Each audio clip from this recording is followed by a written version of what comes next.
Shalom sahabat KKS, ada sukacita hari ini? Tuhan Yesus selalu beserta kita ya. Membaca Imamat 25 dan 26, kita akan merenungkan tentang tahun Yobel dan berkat. Dalam Imamat 25 ayat 1-7 membahas tahun Sabat. Tahun Sabat adalah tahun di mana setelah diusahakan 6 tahun, pada tahun ke-7 tanah diistirahatkan untuk diusahakan. Apa yang tumbuh dari tanah tersebut menjadi bagian orang miskin. Ada masa istirahat dalam berjerih lelah. Tahun ke-7 benar-benar hanya hidup dari pemeliharaan Bapa.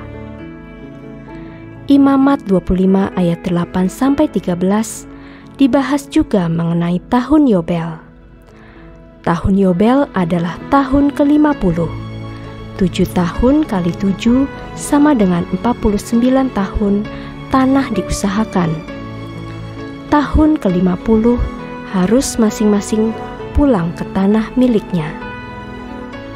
Dalam Yohanes 6 ayat 27 disebutkan, "Bekerjalah bukan untuk makanan yang akan dapat binasa, melainkan untuk makanan yang bertahan sampai kepada hidup yang kekal, yang akan diberikan Anak Manusia kepadamu, sebab dialah yang disahkan oleh Bapa Allah dengan meterainya." Sahabat KKS, perbudakan adalah yang dilarang Tuhan. Tahun Yobel tahun pembebasan. Allah Bapa memberikan tanah perjanjian supaya seluruh suku Israel bisa menikmati hidup sejahtera dan bertambah banyak, tidak boleh menjadi tamak dan hanya memperkaya diri sendiri. Tanah itu milik Tuhan. Pasal ini menjelaskan tidak boleh ada ketidakadilan, harus memikirkan orang miskin. Yobel buat kita sekarang adalah tahun pembebasan dari segala perbudakan, kemiskinan, sakit penyakit, ikatan dunia yang merupakan produk dari dosa. Tahun Yobel artinya kita tidak lagi diperbudak apapun.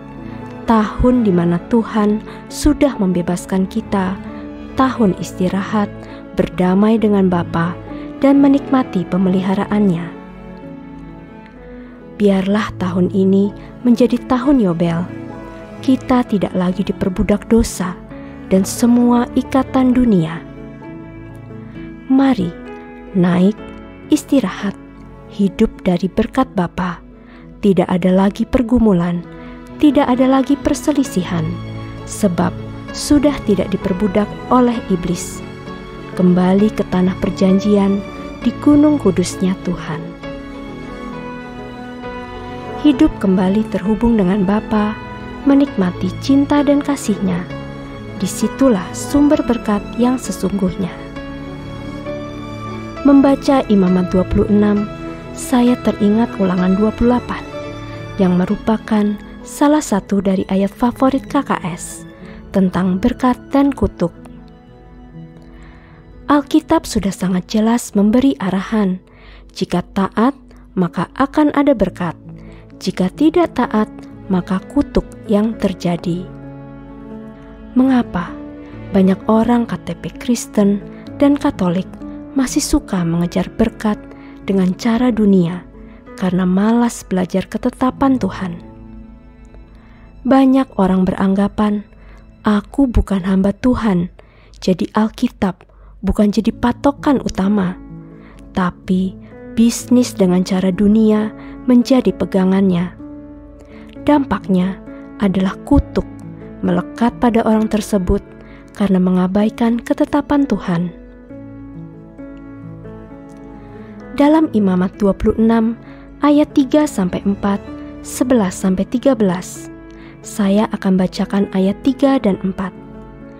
"Jikalau kamu hidup menurut ketetapanku dan tetap berpegang pada perintahku serta melakukannya, maka aku akan memberi kamu hujan pada masanya, sehingga tanah itu memberi hasilnya, dan pohon-pohonan di ladangmu akan memberi buahnya. Imamat 26 ayat 14-17. Saya akan bacakan ayat 14 dan 15.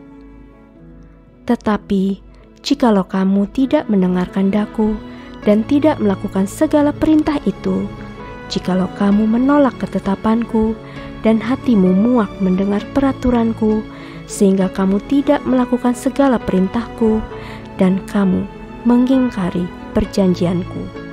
Mari sahabat KKS, tekun dan setia mendengarkan suara Tuhan dan hidup menurut ketetapannya. Berkat akan datang tanpa kita minta dan kutuk akan menjauh dari hidup kita. Amin.